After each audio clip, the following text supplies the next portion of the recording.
Hello Brian, আসসালামু আলাইকুম। কেমন আছেন সবাই? নতুন একটা ভিডিওতে আবারও স্বাগতম। আজ আপনাদের সাথে শেয়ার করব আমি কিভাবে পেয়ারা মাখা করি। তো আমি কিভাবে পেয়ারা মাখা করি জানতে হলে পুরো ভিডিওটা দেখবেন। আর পেয়ারা মাখা করার জন্য এইখানে আমি কিছু উপকরণ নিয়েছি। তো আমি কি কি উপকরণ নিয়েছি আপনাদের সাথে শেয়ার করব। পেয়ারা মাখা করার জন্য এইখানে আমি প্রথমে নিয়েছি মাঝারি সাইজের টাটকা একবারে ফ্রেশ 2টা পেয়ারা।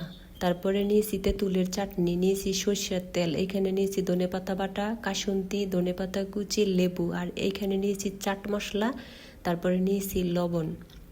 এখন আমি পেয়ারার এইভাবে বোটাগুলা ফেলে দিব। তো একটা পেয়ারার বোটা আমি ফেলে দিয়েছি, আর একটা পেয়ারার বোটাও আমি ফেলে তারপরে গামলার মধ্যে পানি নিয়েছি, পানির মধ্যে দিয়ে দিয়েছি। এখন আমি হাত দিয়ে কষলে ভালো করে পরিষ্কার করে একটা পেয়ারা ধুয়ে নিয়েছি। এখন আমি আরেকটা পেয়ারাও এইভাবে ধুয়ে নিব। তো ধুয়ে নেওয়া হয়ে গেছে। এখন আমি এইভাবে ছুরি দিয়ে মানে বোটার যে অংশ বা পিছনের যে কালো অংশগুলো থাকে এইগুলো এইভাবে ছুরি দিয়ে আমি ফেলে দিব। দেখেন ফেলে দিয়েছি। এখন আমি পেয়ারাটা 2 ভাগ করে কেটে নিব।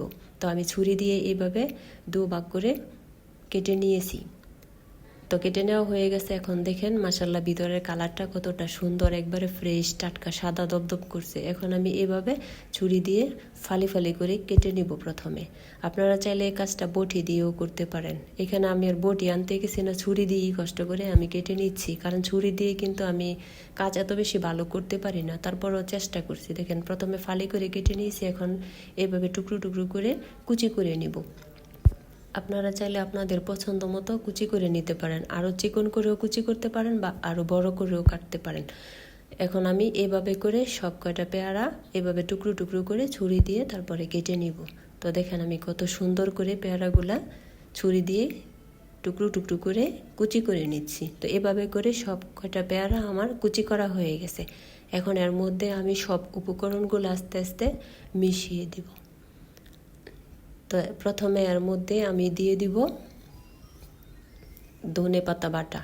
আমি এখানে 2 রকম ধনেপাতা দিব, ধনেপাতা বাটাও দিব, কুচিও দিব। তো এখন দিয়ে দিচ্ছি কাসুন্দি, তারপরে দিয়ে দিছি ধনেপাতা কুচি। তো এখন দিয়ে দিব লবণ। আপনারা চাইলে বিট নুনও দিতে পারেন, আমি স্বাভাবিক লবণই দিলাম। তারপরে দিয়ে দিচ্ছি চাট মশলা। পেয়ারা মাখার মধ্যে চাট মশলাটা দিলে মানে অনেক সুন্দর একটা ফ্লেভার আসে, খেতে অনেক ভালো লাগে, স্বাদটাও দ্বিগুণ বেড়ে যায়। এখন দিয়ে দিব তেঁতুলের চাটনি। তো চাটনিটা দিলে একটু টক মিষ্টি জাল জাল হয়, খেতে অনেকটাই মানে ভালো লাগে আমার কাছে। আপনাদের কাছে কেমন লাগে কমেন্ট করে জানাবেন। তো আমি তেঁতুলের চাটনিটা দিয়ে দিয়েছি। এখন দিয়ে দিব লেবুর রস। লেবুর রসটা দিলে হালকা টক টক হয়, খেতে অনেক বেশি ভালো লাগে। আপনারা চাইলে লেবুর রসটা নাও দিতে পারেন, আমার কাছে দিতে ভালো লাগে এজন্য আমি দিলাম। তো লেবুর রসটা আমি দিয়ে দিয়েছি। এখন যে বাকি একটু প্লেটের মধ্যে রস আছিল সেগুলো আমি দিয়ে দিয়েছি। এখন আমি হাত দিয়ে উল্টিয়ে পাল্টিয়ে ভালো করে মেখে নিব। তো এইভাবে উল্টিয়ে পাল্টিয়ে সবগুলো উপকরণ কিছুক্ষণ সময় নিয়ে হাত দিয়ে মেখে নিব।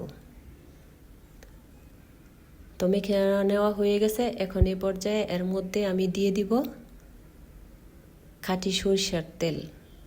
তো তেলটা দিয়ে দিয়েছি। এখন আবারও আমি হাত দিয়ে ভালো করে উল্টিয়ে পাল্টিয়ে ভালো করে মেখে নিব। দেখেন আমি কত সুন্দর করে মেখে নিয়েছি।